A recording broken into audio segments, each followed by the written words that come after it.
해군에서도 성추행을 당한 부사관이 피해 신고 뒤 극단적 선택을 했습니다. 신고 뒤에도 가해자와 피해자 간 분리가 이루어지지 않은 걸로 파악됐는데 대통령은 격려했고 국방장관은 또 사과했습니다. 대선 경선 후보인 이재명 지사가 모든 도민에게 코로나 지원금을 지급하겠다며 정부 방침과는 다른 입장을 밝혔습니다. 국민의힘 재선 의원 16명이 성명을 통해 이준석 대표 언행에 깊은 우려를 표했습니다. 일부 중진 의원도 대표가 책임을 망각하고 있다고 지적했습니다. 정은경 청장이 광복절 연휴에 델타 변이 바이러스가 증폭된다면 대규모 유행으로 진행될 위험이 크다며 외출 자제를 당부했습니다. 이재용 부회장이 가석방으로 출소했습니다. 청와대는 백신 분야에서 역할을 기대하는 국민도 많다고 했습니다. 조국 전 장관 딸의 인턴 경력뿐 아니라 아들의 인턴도 허위라는 법적 증언이 나왔습니다. 포인트 구매 시 대형마트 등에서 할인을 받을 수 있다며 소비자를 모은 머지플러스 본사에 환불을 요구하는 가입자 수백 명이 몰려들었습니다. 머지플러스가 돌연 포인트 판매를 중단한 데 따른 겁니다.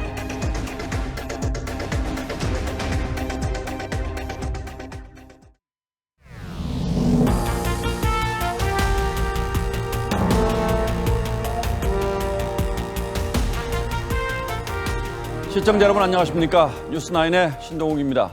성추행을 당한 공군 여중사 사망 사건의 충격이 채 가시기도 전에 해군에서도 비슷한 사건이 벌어졌습니다. 여중사가 성추행을 당한 뒤 고심 끝에 군 당국에 신고했지만 2차 가해와 불이익 끝에 극단적 선택을 하는 일이 발생했습니다. 이번에도 고질적인 군 내부의 사건 처리 관행이 극단적인 상황의 원인이 됐는데 먼저 구민성 기자가 32살 여중사의 삶을 앗아간 이번 사건의 전말부터 정리했습니다.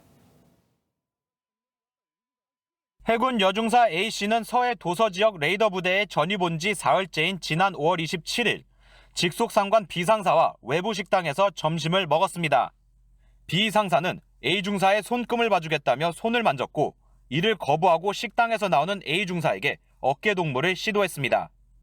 A중사는 곧바로 주임상사에게 피해 사실을 알리며 진급 때문에 외부에 이를 알리지 말고 조용히 해결해달라고 말한 것으로 전해졌습니다. 하지만 주임 상사에게 구두 경고를 받은 B상사는 다음날 A중사를 식당으로 불러 술을 따르라, 따르지 않으면 3년간 재수가 없을 것이라는 악담을 퍼부었다고 유족 측이 전했습니다.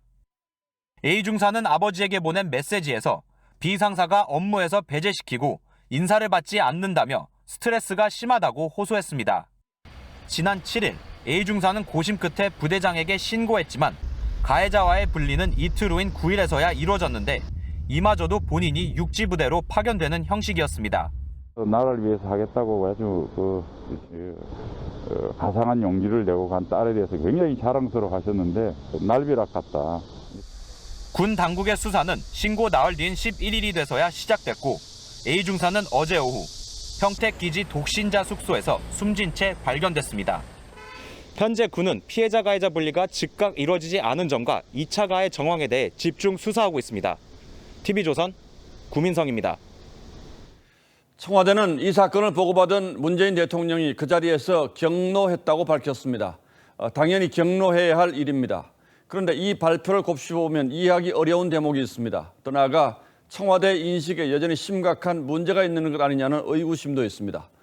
이번 사건은 피해자와 큰 충격을 받은 국민들이 중심이 되어야 합니다. 그런데도 청와대는 여전히 대통령이 격노했다는 사실을 강조했습니다. 군 통수권자로서 유감과 사과가 먼저였어야 한다는 얘기입니다. 계속해서 김보건 기자가 보도합니다.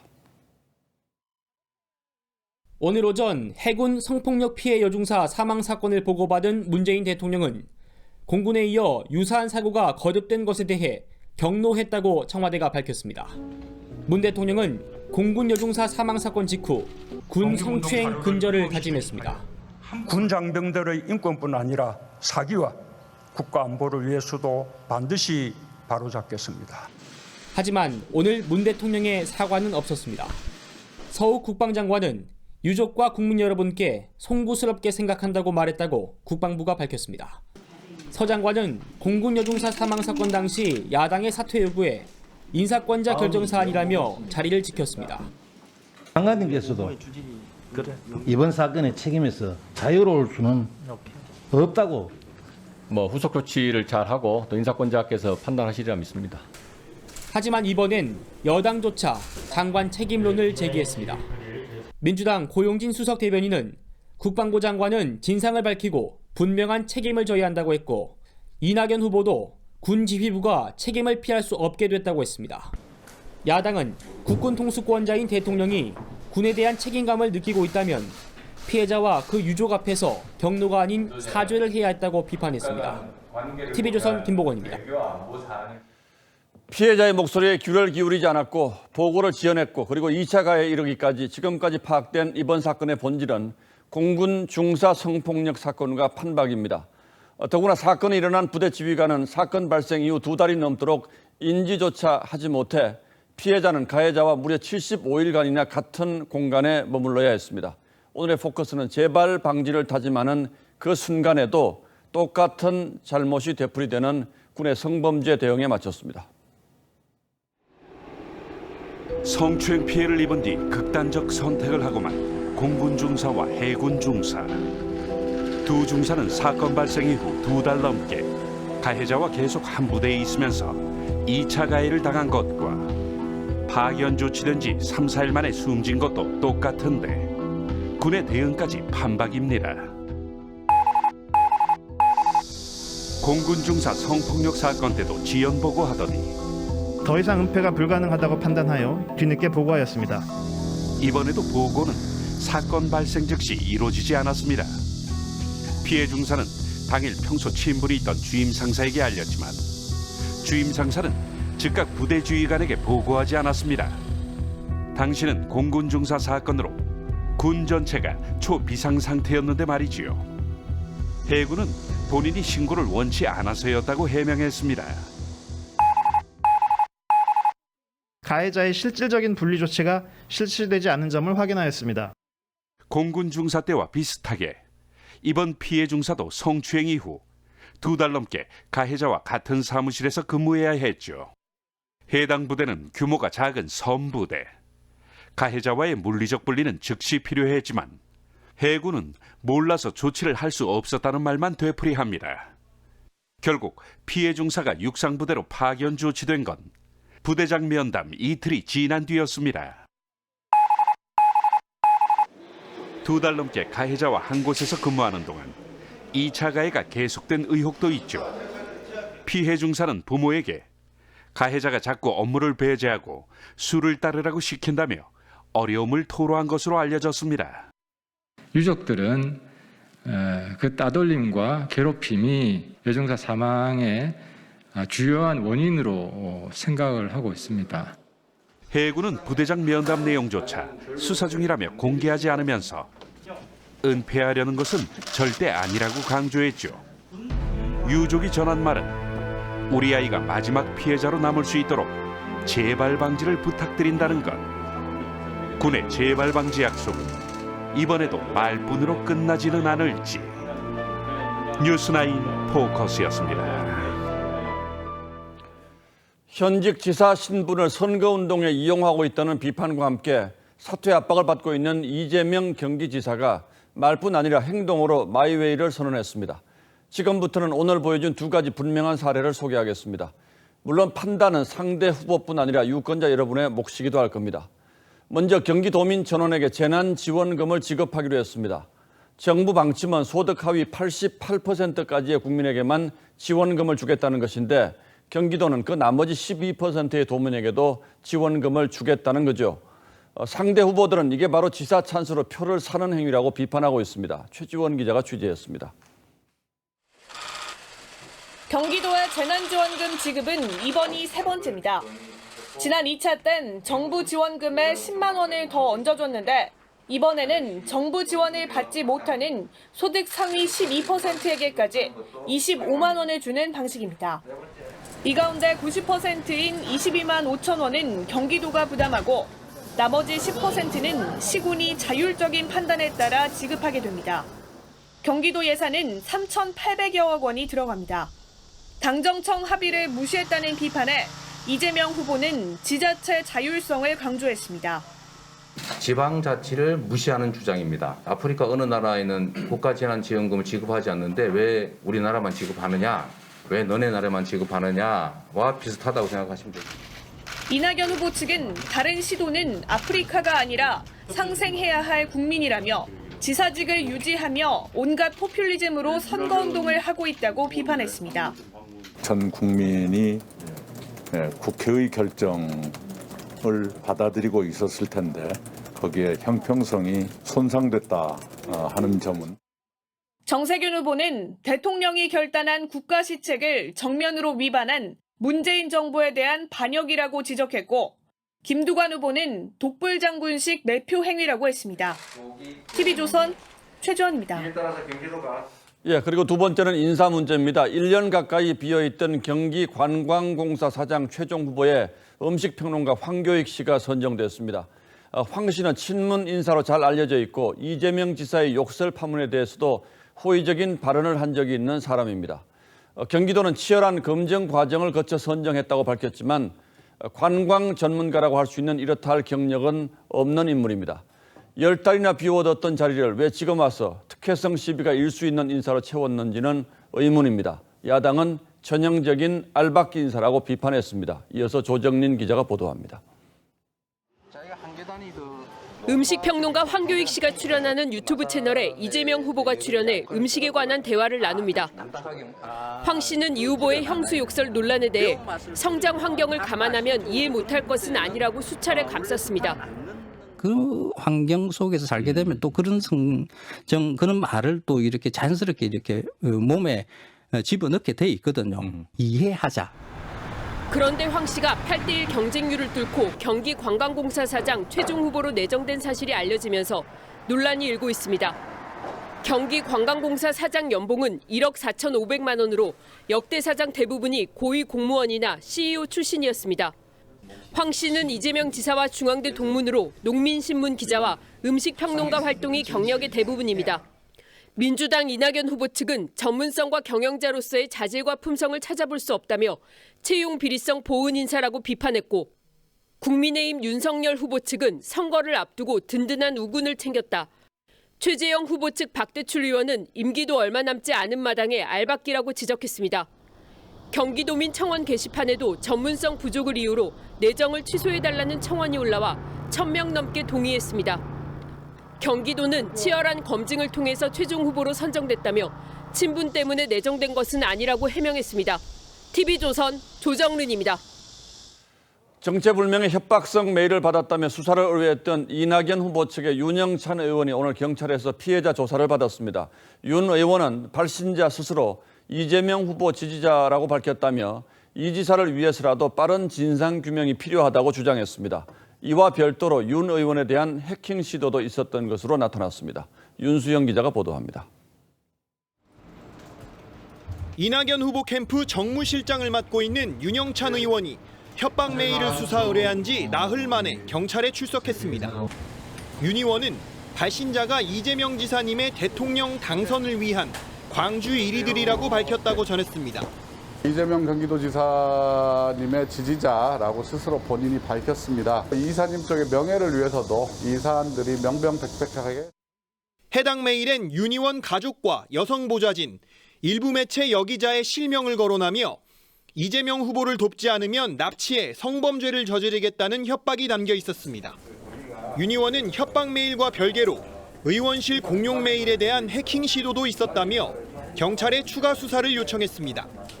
이재명 후보 측은 신속한 수사를 통해 진실을 가려야 한다면서도 어느 쪽 지지자인지 사실관계 확인 없이 보도하면 국민을 혼돈에 빠뜨릴 수 있다고 반박했습니다. 이재명 후보의 형수 욕설과 이낙연 후보 측의 경선 불복론을 두고 양측이 신경전을 벌이고 있는 가운데 두 후보 모두 이번 주말 호남을 찾습니다. TV조선 윤수영입니다. 국민의힘에선 경선 주도권을 둘러싸고 이준석 대표와 윤석열 후보 간의 갈등이 아직 팽팽합니다. 이러다가 지지층이 다시 이탈할지 모른다는 위기감이 커지자 국민의힘 재선 의원 16명이 집단으로 이 대표에 대한 비판 성명을 냈고 중진 원로들의 쓴소리도 이어지고 있습니다. 이미지 기자가 취재했습니다. 이준석 대표를 비판하는 성명엔 국민의힘 재선 의원 20명 가운데 16명이 이름을 올렸습니다. 내부를 향해 쏟아내는 말과 글에 대하여 깊은 우려를 표하지 않을 수 없습니다. 윤석열 캠프에 속하거나 지지를 선언한 의원들이 주도했지만 다른 후보를 지지했거나 중립인 의원들도 함께 이름을 올렸습니다. 중진들의 우려도 커지고 있습니다.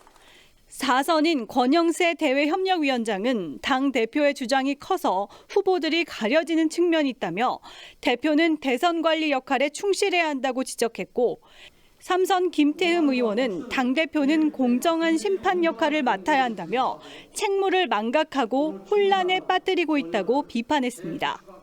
후보들을 공격해 단점을 부각시키고 군기반장 노릇하며 자신이 출연자인 양 존재감을 높이는데 혈안이 당내 한 원로 인사는 후보를 보호해야 할 당 지도부가 후보와 힘겨루기를 하고 있다며 이 대표는 시야를 넓혀 대선에 대한 대국적 전략을 생각해야 한다고 지적했습니다. 원희룡 후보는 토론회는 100번이라도 하고 싶다면서도 당 대표의 아이디어라고 밀어붙이는 독단에 절대 동의할 수 없다고 반발했습니다. TV조선 이미지입니다. 이준석 대표에 대한 당내 비판 여론과는 별개로 쟁점이 되고 있는 예비후보 토론회 역시 반쪽짜리로 치러질 가능성이 높아졌습니다. 오늘로 임기가 끝난 경선준비위가 다음 주 수요일에 열리는 토론회를 강행하기로 하자 윤석열, 원희룡 두 후보는 결국 불참을 선언했습니다. 정권 교체를 향한 제1야당의 대선 후보 경선이 출발부터 삐걱거리게 됐습니다. 이어서 이광희 기자입니다. 경북 상주에서 만난 이준석 대표와 김기현 원내대표는 토론회를 발표회 방식으로 전환하는 절충안을 논의했습니다. 주말 동안 최고위원회를 통해 의견을 조율하겠다는 계획도 세웠습니다. 잘 봉합될 수 있도록 그래서 당내 불협화음이 더 이상 지속되지 않도록 하겠다는 큰 틀의 방향은 같이 공감했는데 하지만 그 사이 경선준비위가 토론회를 강행하기로 하면서 상황은 원점으로 돌아왔습니다. 경준위는 윤석열, 원희룡 두 후보가 빠진 채 남은 11명의 토론회 발언 순서와 자리 배치를 정하는 추첨을 마쳤습니다. 우리 후보들께서 좀 대범하고 당당하게 좀 임해줬으면 좋겠다. 지도부의 중재가 불발되자 최고위원들의 반발도 더욱 거세졌습니다. 김재원 최고위원은 토론회든 비전 보고회든 모두 경준위의 월권 행위로 즉시 중단돼야 한다고 했습니다. 정미경 최고위원은 경준위가 중재안까지 거부한 걸 문제 삼았습니다. 김기현 원내대표의 그 중재안을 받아들여야 된다고 저는 보거든요. 서병수 위원장도요. 당내 검증을 통해 후보 경쟁력을 높이기 위한 토론회의 목적은 사라지고 결국 당대표와 주요 후보 간의 갈등만 부각되면서 경준위 활동이 오히려 독이 됐다는 지적이 나옵니다. TV조선 이광입니다. 예, 다음 뉴스입니다. 국내 코로나19 신규 확진자는 사흘째 2,000명에 육박했습니다. 오랫동안 지역사회에 무증상 환자가 쌓인 상태에서 전염력이 3배까지 높은 델타 변이로 인해 백신 접종이 무력화되는 돌파 감염까지 이어지고 있습니다. 방역당국은 내일부터 사흘간 이어지는 광복절 연휴가 4차 대유행의 최대 고비가 될 것으로 보고 여행과 이동 자제를 당부했습니다. 노도일 기자가 취재했습니다. 제주시의 노인 주간 보호센터. 지난 10일 이용자 1명이 처음 확진된 이후 56명을 점수 검사한 결과 총 23명이 양성 판정을 받았습니다. 특히 18명은 백신을 접종한 후 감염된 돌파 감염으로 1명은 중증 상태입니다. 최근에 델타 변이, 돌파 감염 등으로 인해 방역 수칙도 점검할 필요가 있다고. 농촌 작업장과 지인 모임 등 일상 공간을 통해 새 집단 감염이 이어지고 특히 1명이 5명 이상을 감염시키는 델타 변이가 교회와 실내 체육시설 등에서 기하급수적으로 퍼져나가면서 비수도권 환자는 또다시 최다를 기록했습니다. 수도권에서도 직장과 학원, 목욕탕, 시장 등에서 계속 확산되고 있습니다. 그러나 방역당국은 아직 정점이 아니라면서 이번 광복절 연휴가 중대 고비가 될 것으로 전망했습니다. 광복절 연휴에 만남, 이동, 집회 등으로 델타 바이러스가 전파되어 증폭된다면 대규모 유행으로 진행될 위험이 매우 큽니다. 이번 연휴 16만 명이 방문할 예정인 제주도는 발열 검사를 강화하고 수도권 고속도로 휴게소 4곳에선 오늘부터 선별검사소 운영이 시작됩니다. 방역당국은 확산세를 꺾기 위한 추가 조치를 논의해 내놓겠다고 밝혔습니다. TV조선 노도일입니다. 예, 내일부터 대체공휴일인 다음 주 월요일까지 사흘간 연휴가 이어집니다. 정부는 이 기간 동안 이동과 모임 자제를 촉구하고 있습니다만 광화문 일대에서는 대규모 도심 집회가 예고됐습니다. 정부는 불법 집회에 엄정 대응하겠다는 입장이고 경찰도 집회 차단에 나섰습니다. 현장 연결하겠습니다. 송민성 기자. 네, 서울 광화문에 나와 있습니다. 자, 경찰이 광화문 일대에 펜스를 설치한다는 거죠? 네, 그렇습니다. 제 뒤로 보시는 것처럼 저녁 8시쯤부터 작업 차량이 이미 와 있습니다. 잠시 후 밤 10시부터는 펜스 설치 작업이 본격화될 텐데요. 이미 채비는 다 마친 상황입니다.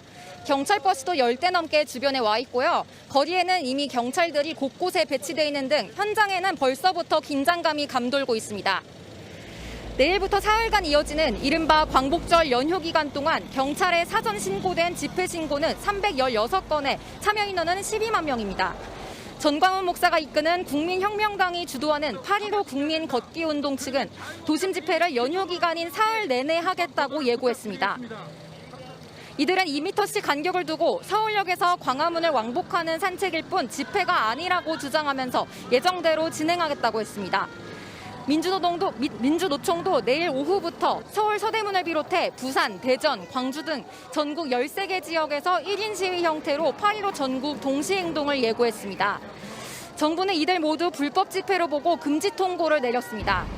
김부겸 국무총리는 불법 집회를 강행한다면 정부는 법에 따라 엄정히 그 책임을 물을 것이라고 예고했습니다. 서울시도 집회 주최자는 물론 참여자 역시 감염병 예방법 위반으로 고발하겠다는 방침입니다. 경찰은 집회 원천 봉쇄와 사전 차단을 위해 최대 186개 부대를 투입해 서울 도심 진입로와 한강다리 등 임시검문소 81곳을 운영합니다. 또 집회 금지 장소에 차벽과 철제 펜스 설치, 인근 지하철역 무정차 통과와 노선버스 우회 등도 조치할 예정입니다. 광화문에서 TV조선 송민선입니다. 코로나 환자가 폭발하면서 의료 체계에도 다시 빨간불이 들어왔습니다. 정부는 일단 중환자 병상 확보를 위해서 민간 병원에 동원령을 내렸습니다. 하지만 저희가 확보한 구체적인 수치들을 보면 지금 상황이 그야말로 아슬아슬한 살얼음판 같습니다. 전국 61개 생활치료센터 가운데 구급차가 있는 곳이 16군데에 불과하고 응급 환자용 인공호흡기가 있는 곳은 단 3곳에 불과합니다. 중증 환자가 늘어날 경우에 대책이 없습니다. 황병준 기자의 단독 보도입니다. 20대 여성 A씨는 지난달 확진 판정을 받고 서울의 한 생활치료센터에 입소했습니다. 입소 이틀째 발진이 일어나는 등 증상이 악화되기 시작했지만 해열제 처방 외에 다른 치료는 없었습니다. 먹었는데 더 심해지는 거예요. 숨 쉬는 것도 힘들고 아무래도 잘못된 것 같다. 결국 5시간 만에 전담병원으로 이송됐는데 구급차가 없어 인근 소방서에서 협조해줄 때까지 대기해야 했습니다. 실제로 전국 61개 생활치료센터 중 구급차가 배치된 곳은 16곳. 응급 환자용 인공호흡기는 단 3곳밖에 없습니다. 최근 입소자가 폭증하는 데다 정부가 병상 부족으로 고령자나 만성질환자도 입소가 가능하도록 하면서 전국 센터는 포화 상태에 가깝습니다. 특히 델타 변이로 상태가 악화돼 전담병원으로 이송되는 환자는 한 달 새 3배나 급증했습니다. 그러나 의사 1명이 40명에 달하는 환자를 돌보고 있고 신속 대응팀도 없어 응급 상황엔 취약합니다. 구급차라든지 응급 구조사가 근거리 있어야 되는데 그런 부분도 제대로 지금 커넥션이 안 되고 있다고. 정부는 오늘 중증 환자 등의 병상 마련을 위해 수도권 대형 병원에 2주 안에 765개 병상을 마련하라는 행정명령을 발동했습니다. TV조선 황병준입니다. 극심한 백신 가뭄 속에서도 버려지는 잔여 백신이 적지 않다는 보도가 나오자 정부가 오늘부터는 30, 40대도 아스트라제네카 잔여 백신을 신청해서 맞을 수 있게 했습니다. 그런데 걱정이 있습니다. 아스트라제네카 백신은 희귀 혈전증 우려로 50대 이상만 맞도록 권고됐는데 개인의 선택이라고는 합니다만 이렇게 접종 연령을 낮춰도 되는지 하는 겁니다. 보도에 박상준 기자입니다. 고령층의 아스트라제네카 백신 2차 접종이 한창인 서울 시내 위탁의료기관. 오늘 하루 잔여 백신이 9명분 남았는데 예약자가 없어 폐기하고 있는 실정입니다. 2차 접종이 8주 뒤인 아스트라제네카를 맞으려고 하질 않거든요. 잔여 백신은 거의 폐기. 이에 정부가 아스트라제네카 잔여 백신에 한해 접종 연령대를 낮췄습니다. 오늘부터 만 30세에서 49세도 SNS 당일 예약을 통해 아스트라제네카 백신을 맞을 수 있습니다. 화이자 접종을 예약한 사람도 예약할 수 있고 2차엔 화이자를 교차 접종할 수도 있습니다. 그러나 안전성 논란이 다시 불거지고 있습니다. 앞서 정부가 혈소판 감소성 혈전증 우려로 접종 연령을 50세 이상으로 상향 조정한 바 있기 때문입니다. 정부는 희귀혈전증 발생 빈도가 낮고 희망자만 접종하는 것이라 큰 문제는 없다는 입장입니다. 희귀혈전증 발생률이 100만 명당 2건 미만이거든요. 위험 자체가 절대적으로 높다고 보기는 어려워요. 모더나 공급 차질 문제를 항의하기 위해 정부 대표단이 오늘 오전 미국으로 출국한 가운데 정부는 내년 부스터샷용으로 화이자 3천만 회분을 계약했다고 밝혔습니다. 미국이 제공하는 얀센 40만 회분은 모레 국내에 도착해 항해 종사자 등 접종에 사용될 예정입니다. TV조선 박상준입니다. 이재용 삼성전자 부회장이 가석방으로 출소했습니다. 이 자신에 대한 비난과 기대를 듣고 있다면서 고개를 숙였는데요. 청와대는 백신 분야에서 이 부회장의 역할을 기대하는 국민도 많다면서 대통령 입장을 전달했습니다. 당장 백신 수급이라는 중책을 맡게 된 이 부회장의 제약은 없는지 이상배 기자가 전하겠습니다. 구치소를 걸어 나오는 삼성전자 이재용 부회장. 207일 만에 출소해 고개부터 숙였습니다. 저에 대한 걱정, 비난, 우려, 그리고 큰 기대 잘 듣고 있습니다. 열심히 하겠습니다.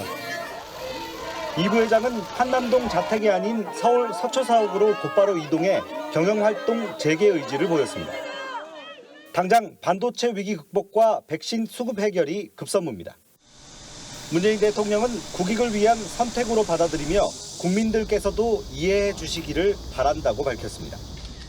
엄중한 위기 상황 속에서 특히 반도체와 백신 분야에서 역할을 기대하며 가석방을 요구하는 국민들도 많습니다.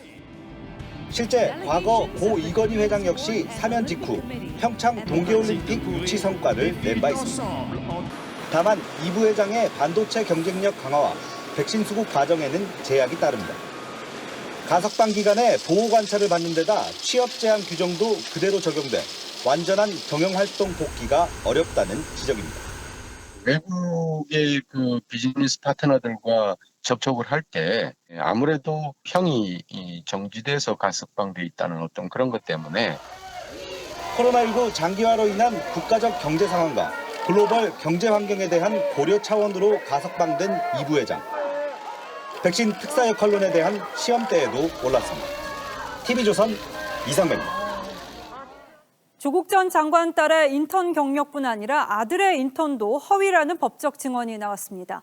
서울대 공익인권법센터에서 사무국장으로 근무했던 교수가 조 전 장관 아들을 비롯해서 고교생 인턴은 없었다고 증언한 건데요. 그러자 조 전 장관은 증인에게 직접 질문하기도 했습니다. 이채연 기자가 보도합니다. 조국 전 장관 아들 조모 씨는 서울대 공익인권법센터에서 인턴을 할 것이라는 활동 예정 증명서, 그리고 인턴을 했다는 인턴십 활동 증명서를 발급받았습니다. 검찰은 조 전 장관 가족이 한인섭 당시 서울대 공익인권법센터장을 통해 증명서를 허위로 발급받았거나 직접 위조해 대학원 입시에 사용했다고 보고 있습니다. 오늘 조국 부부의 입시 비리 재판에 출석한 전직 공익인권법센터 사무국장 노모 교수는 센터에서 조 전 장관 아들을 보지 못했다며 검찰 주장을 뒷받침했습니다. 노 교수는 자신이 근무했던 2011년부터 2015년까지 고등학생 인턴은 없었다고 했습니다. 그러자 조 전 장관은 증인이 브라질로 카포에이라를 배우러 간다는 이야기를 아들과 나눴다고 하던데 기억이 안 나느냐며 직접 질문하기도 했습니다. 노 교수는 그런 이야기를 고등학생에게 한 적은 없다고 답했습니다. 오늘 재판은 정경심 교수가 이틀 전 항소심에서 징역 4년을 선고받은 뒤 처음 열린 재판이었습니다. 터무니없는 협의는 벗었지만 인턴 증명서가 무죄로 나왔습니다. 많이 고통스럽습니다. 정 교수 측이 육체적 어려움을 호소함에 따라 재판은 일찍 마무리됐습니다. TV조선 이채연입니다. 10살 조카를 물고문 등으로 학대해서 숨지게 한 이모에게 재판부가 징역 30년을 선고했습니다. 이모부에게는 징역 12년이 선고됐는데요. 재판부는 아이가 겪었을 고통과 공포는 상상하기 어렵다고 했습니다. 구자영 기자입니다. 시민단체 회원들이 수원지검 입구에 늘어섰습니다. 호송차가 나오자 숨진 아이의 이름을 외칩니다.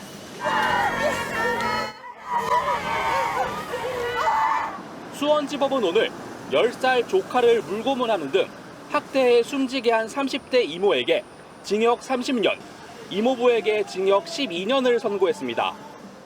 재판부는 피고인들은 학대를 받은 조카의 건강 상태가 치명적인 것을 충분히 인식하고 있었다며 살인죄와 아동복지법 위반 등 모든 혐의를 유죄로 판단했습니다. 재판부는 또 사망 직전까지 피해자가 느꼈을 고통과 공포를 상상하기도 어렵고 범죄 수법도 잔혹하다며 양형 이유를 설명했습니다. 재판부는 지난 5월 숨진 아이의 친모와 이모부부가 작성한 합의서도 고려 대상에서 제외했습니다. 하지만 시민단체는 검찰 구형의 절반에도 못 미친다며 반발했습니다. 그 아이를 살해한 학대범들에게 엄중한 책임을 물어야 하는 것도 이 나라 사법부입니다. 최고 무기징역을 구형했던 검찰은 항소 여부를 검토하고 있습니다. 이모의 요청으로 범행 도구를 구입해 직접 전달하는 등 학대 방조 혐의를 받는 30대 친모에 대한 첫 재판은 오는 19일 열릴 예정입니다. TV조선 구자영입니다. 포인트를 구입하면 대형마트나 커피집 등 이 가맹점에서 20% 할인된 가격에 물건을 살 수 있다고 해서 소비자 관심을 끈 머지포인트라는 게 있습니다.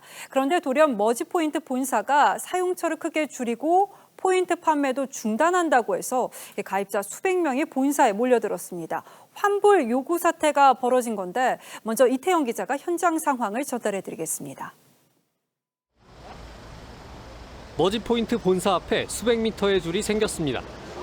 구매한 포인트를 현금으로 환불받기 위해 모인 사람들입니다. 이용자를 이렇게까지 끌어모아놓고서 이런 식으로 총수를 치는 거는 좀 너무 책임감이 없는. 머지포인트는 2년 7개월 전부터 대형마트와 편의점, 커피 전문점 등 200여 개 가맹점에서 현금처럼 사용할 수 있는 포인트를 20% 할인된 값으로 판매해왔는데 지난 11일 전격적으로 서비스의 90%를 축소했습니다. 일부 서비스에 법적인 문제가 있을 수 있다는 겁니다. 사용자들의 우려가 커지는 가운데 본사를 방문하면 잔여 포인트의 48%를 환불해준다는 이야기가 돌면서 어제부터 본사에는 사람들이 잔뜩 몰렸습니다. 환불 행렬은 새벽까지 이어졌습니다. 지금 시간은 새벽 4시를 약간 넘긴 시간인데요. 본사에는 포인트를 절반이라도 환불받기 위한 피해자 수백 명이 모여 아수라장을 방불케 했습니다. 사회적 거리두기도 방역 수칙도 무색했습니다.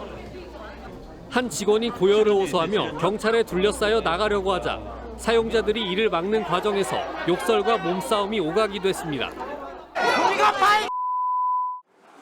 머지포인트 측은 연내 서비스 정상화를 밝혔지만 사용자들의 피해 가능성이 높다는 지적입니다. TV조선 이태형입니다. 이 머지포인트 특히 젊은 사람들 사이에서 입소문을 타면서 누적 가입자를 100만 명이나 모았습니다. 사실 저도 이 업체 이름을 처음 들어봐서 최근 몇 개월 사이에 나타난 업체 아닐까 싶었는데 2년 넘게 영업을 이어온 업체였습니다. 그럼 어떻게 20%나 되는 높은 할인율에도 그동안 금융당국의 관리 감독을 받지 않았던 건지 김혜나 기자가 짚어봤습니다. 소비자들은 높은 할인율에 반신반의하면서도 대기업이 포인트 사용처에 포함돼 있어 서비스 중단을 예상하지 못했습니다. 대부분의 프랜차이즈들이 모두 다 지원하다 보니까 실제로 이게 제대로 된 사업인 줄 알고 입소문 속에 가입자가 늘었고 자본금 30억 원 수준의 포인트 발행액은 1,000억 원이 넘었던 것으로 알려졌습니다. 하지만 뒤늦게 사업에 제동이 걸렸습니다. 머지포인트는 그동안 상품권 발행업으로 사업을 해왔는데 금융당국이 전자금융업 등록이 필요한 업체라고 뒤늦게 판단한 겁니다. 5월 정도에 이제 이런 업체가 있다는 걸 아는 시점이고요. 시장에 있는 모든 거를 다 모니터링할 수 있는 구조는 아니어가지고 환불 사태가 터지자 포인트가 남은 소비자는 물론 포인트 거래가 계속 이뤄진 가맹점에도 피해의 불똥이 튈 거란 우려가 나옵니다. 또 서비스 재개에 나서더라도 논란은 남아 있습니다. 20%라는 높은 할인율 탓에 적자를 메울 별도의 수익 구조는 사실상 없는 상황입니다. 흑자를 내는 모델을 안 만들겠다를 대놓고 얘기를 하는 건데 개인의 지출을 미리 선불로 끊게 해놨잖아요. 머지포인트는 법적 문제가 없는 형태로 서비스를 축소하고 전자금융업 등록 이후에 판매를 재개하겠다고 밝혔습니다. TV조선 김예나입니다. 다음 달부터 라면에 이어서 과자값도 10% 이상 오릅니다. 이렇게 식품 가격 줄 인상에도 정부는 추석 전까지 물가 흐름이 안정될 것이라고 전망했습니다. 김자민 기자입니다. 롯데제과는 다음 달부터 과자 11종의 가격을 평균 12.2% 올립니다. 최근 각종 식품원 부자재 가격이 상승이 지속됨에 따라 원가 부담이 감내할 수 있는 수준을 넘어섰다는 반. 농심과 오뚜기에 이어 팔도와 삼양식품 역시 다음 달부터 라면 가격을 각각 7.8%, 6.9% 올리고 조만간 우유 원유가가 인상되면 유제품 가격도 줄줄이 오를 것으로 보입니다. 많이 느껴져요. 한 달에 이제 카드 결제일이 되면 깜짝깜짝 놀라요. 식탁 물가의 고공행진에도 정부는 추석 전까지 물가 흐름이 안정될 것이라고 전망합니다. 배추, 무, 대파 등 농산물은 기상 여건만 양호하면 최근의 가격 안정세가 추석에도 이어질 전망입니다. 특히 계란값이 안정세로 접어들고 있다는 게 정부의 분석입니다. 홍남기 경제부총리는 지난 1월 이후 처음으로 계란 가격이 6,000원대에 진입했다며 반가운 소식이 아닐 수 없다고 밝혔습니다. 문제는 물가 상승 범위가 너무 광범위하다는 것입니다. 공급 측면에 의한 일부 식료품 가격이 이후에 안정된다 하더라도 유동성 확대에 따른 전반적인 물가 상승세가 지속되고 있기 때문에 추석 물가 안정으로 민심을 잡으려는 정부. 뚜렷한 물가 대책은 내놓지 못하고 있습니다. TV조선 김자민입니다. 다음 뉴스입니다. 정진웅 울산지검 차장검사가 독직 폭행 관련한 1심 재판부의 유죄 판단을 수긍할 수 없다며 항소하겠다고 밝혔습니다. 박범계 법무장관은 한동훈 검사장에 대한 수사가 아직 끝나지 않았다며 정 차장검사에 대한 징계 조치를 미루겠다는 뜻을 내비쳤는데 이에 대해 장관은 구체적 사건을 수사 지휘할 수 없도록 돼 있다는 한 검사장의 반박이 나왔습니다. 최민식 기자가 보도합니다. 정진웅 차장검사는 한동훈 검사장에 대한 독직 폭행 혐의를 유죄로 본 1심 재판부의 판단을 수긍할 수 없다고 했습니다. 미필적 고의가 없었다며 항소에 적극적으로 변론하겠다고 밝혔습니다. 정 차장검사의 유죄 판결 이후 징계 여부에도 관심이 쏠리고 있는데 박범계 법무부 장관은 한동훈 검사장에 대한 수사가 끝나지 않았다며 정 차장검사의 징계에 부정적인 시각을 내비쳤습니다. 또 한 검사장에 대한 수사를 이쯤에서 마치자는 것에 대해선 동의하기 어렵다고도 했습니다. 그러자 한동훈 검사장은 언제부터 장관이 특정 사건을 구체적으로 수사 지휘하는 나라가 되었느냐며 검찰청법 위반이라고 지적했습니다. 한 검사장은 추미애 전 법무장관과도 설전을 이어갔습니다. 앞서 추 전 장관이 지난 11일 SNS에 사모펀드 건은 모두 무죄가 됐고 별건 수사로 드자비했던 건들이 발목을 잡았다고 주장하자 한 검사장은 일부에 대해서만 무죄 판결이 났는데도 모두에 대해 무죄 판결이 났다고 허위 사실을 말하고 있다고 반박했습니다. 두 사람은 호칭을 놓고도 신경전을 벌였는데 추 전 장관이 한동훈 씨라고 하자 한 검사장도 추미애 씨라고 맞받아쳤습니다. TV조선 최민식입니다. 예, 보신 대로 정진웅 차장검사의 징계 여부가 새로운 논란으로 떠올랐습니다. 공무원, 특히 검사는 기소만 돼도 중징계를 받는 게 원칙으로 여겨져 왔는데 유독 정 차장검사만 이를 비켜가고 있는 이유를 따져보겠습니다. 자, 윤슬기 기자, 네. 이런 경우에 법에는 보통 어떻게 하도록 되어 있습니까? 네, 한동훈 검사장 폭행 혐의로 재판에 넘겨진 정진웅 울산지검 차장검사가 징역 4개월에 집행유예 1년, 자격정지 1년을 선고받았죠. 예. 우선 검사징계법엔 이 검사로서의 체면이나 위신을 손상한 경우 징계한다고 되어 있습니다. 이 경우 직무집행 정지도 가능하죠. 나아가 국가공무원법엔 금고 이상의 형이나 자격정지를 공무원 결격 사유로 보고 당연 퇴직한다는 조항도 있습니다. 그러나 아직은 형이 확정된 것이 아니기 때문에 퇴직을 말하긴 이릅니다만, 그러나 기소가 됐을 때부터 이미 검사로서의 위신, 체면, 품격 이런 건 문제가 될 수가 있겠죠. 네, 그래서 검사들은 통상 기소는 물론 이 수사 선상에만 올라도 최소한 직무에선 배제돼 왔다고 합니다. 정 차장검사가 폭행 혐의로 기소된 건 지난해 10월이었죠. 하지만 유죄 선고가 나기까지 징계를 받기는커녕 오히려 승진까지 했습니다. 예. 법조계에선 이런 일은 처음 본다는 반응이 나옵니다. 차장검사 이런 사람들이 기소가 됐는데 직위 해제가 안 된 경우를 제가 본 적이 없어요. 극히 이례적인 거죠. 그런데 비슷한 일로 누구는 징계를 하고 누구는 징계를 안 하면 이거 자체는 법적으로 문제가 없습니까? 이 검사징계법엔 검찰총장이 검사징계를 청구하고 법무부 장관이 직무집행 정지를 명할 수 있다고 되어 있습니다. 그런데 여기엔 단서가 있습니다. 총장과 장관이 이에 해당하거나 필요하다고 인정할 때입니다. 즉 개별 검사에 대한 인사조치를 할지 말지 여부가 상당 부분 이들의 재량에 달린 셈이죠. 사실상의 정치적 사건이기 때문에 형평성 논란은 그렇다 치고 폭행 혐의로 유죄를 받은 검사가 직무를 수행하는 건 어떻게 봐야 합니까? 네, 물론 아직은 1심 판결이라 2, 3심 재판부의 판단이 달라질 가능성도 배제할 수는 없습니다. 정 차장검사도 입장문을 내고 직무행위였고 고의가 없었다며 판결을 수긍하기 어렵다고 주장했죠. 이 사건의 시시비비가 대법원에 가서 최종적으로 가려질 수는 있습니다. 하지만 국민들이 이를 어떻게 보고 평가할 것인가는 이 법적인 판단과는 또 다른 문제겠죠. 예. 검찰이나 법원 같은 경우는 일반 공무원들이랑 달리 봐야 되는 게 법을 다루는 기관이고 국민의 신뢰를 사실 생명으로 하는데 국민들이 어떻게 생각하겠니? 예, 보통의 검사가 이런 일을 했는데 승진도 시키고 아무리 1심이지만 유죄 판결을 받았는데 그냥 둘 수가 있겠습니까? 법무부의 법 적용이 그때그때 달라지면 보통 사람들도 법 지키기가 싫어지겠죠. 그렇습니다. 예, 윤슬기 기자 잘 들었습니다.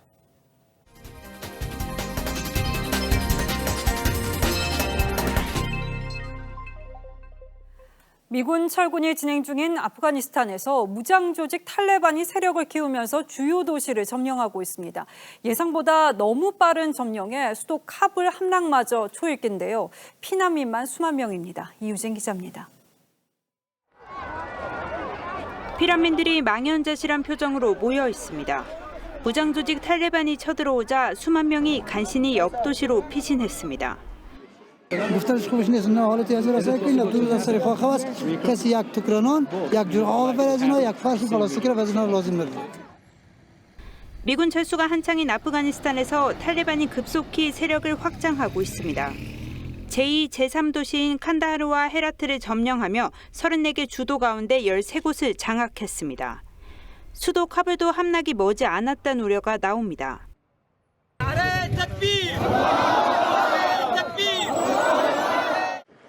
탈레반이 진격하면서 곳곳에서 정보공과 교전이 벌어지고 여성과 어린이의 피해도 속출했습니다. 치안이 악화되자 미국은 자국민 철수령을 내리고 귀국을 돕기 위한 임시병력 3,000명을 긴급 배치하기로 했습니다. And the acceleration of the evacuation of Afghan special immigrant visa applicants. 영국, 캐나다 등 서방국들도 자국민 귀국을 위해 병력을 투입했습니다. 이런 가운데 아프간 정부는 미국과 러시아, 중국 등이 참여한 평화회담에서 탈레반의 권력 분담을 제안한 것으로 전해집니다. TV조선 이유진입니다.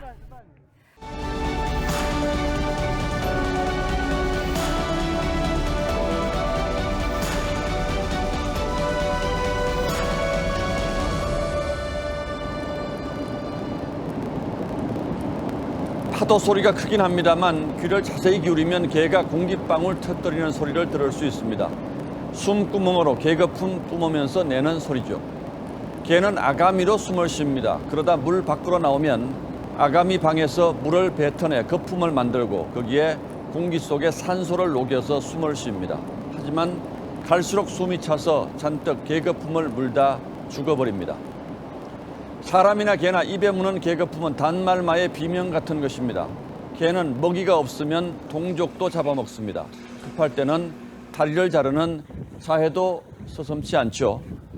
개는 진득하게 머물 줄 모르고 여기저기 옮겨다니며 굴을 팝니다. 그래서 개자리 성좌를 가리키는 캔서가 암을 뜻하게 됐다고 합니다. 개는 창자, 즉 배알이 없고 엉뚱한 개걸음만 칩니다. 초라한 오두막집을 개딱지 같다고 하고 개 잡으러 갔다가 개도 구럭도 다 잃었다는 속담도 있습니다. 국민의힘의 자중질환 자해소동이 점입가경 목불인견입니다. 개걸음, 개거품에 자기네끼리 치고받는 집안 꼴이 곧 부스러질 개딱지 같습니다. 넉 달 전 서울시장 보궐선거에서 야권 오세훈 단일 후보는 여당 후보를 18%포인트 차로 눌렀습니다. 당시 국민의힘은 우리 힘만으로 대선에서 승리할 수 있게 됐다며 자축했습니다. 그런데 넉 달도 채 지나지 않아서 이준석 대표는 지금 대선을 치른다면 5%포인트 차로 진다고 했습니다. 그 이유가 뭐든 대표가 돼서 당을 지휘해온 두 달은 온전히 자신의 책임이라고 할 수 있습니다. 당 안팎의 인사들을 끌어안고 화합하며 뜨겁게 공정한 경쟁을 이끌어야 할 책임에 최선을 다했는지 돌아볼 일입니다. 당선 연설에서 했던 약속처럼 말이죠. 우리의 지상과제는 대선의 승리입니다. 그 과정에서 저는 다양한 대선 주자 및 그 지지자들과 공존할 수 있는 당을 만들 것입니다. 대선 주자들 그리고 그 측근 캠프 인사들도 마찬가지입니다. 혹시라도 마음속 어느 한 구석에 아들뻘, 막내 동생뻘 당대표라고 얕잡아 본 적은 없었는지요. 옛 고승의 선문답에 백척간두 진일보라는 화두가 있습니다. 백자나 되는 높다란 장대 위에서 또 한 걸음 나아간다는 뜻입니다. 그러기 위해서는 모든 것을 내던지는 자세여야만 큰 깨달음의 경지에 다다를 수 있다는 가르침입니다. 그런데 백척간두에서 개걸음을 치면 어떻게 되겠습니까? 개거품 삭는 소리를 내며 끝없는 나락으로 곤두박질 치는 수밖에 더 있겠습니까? 대표는 대표답게, 대선 주자들은 주자답게 처신하는 이 답게만이 국민들에게 버림받지 않는 유일한 길이 될 겁니다. 8월 13일 앵커의 시선은 제1야당답게였습니다.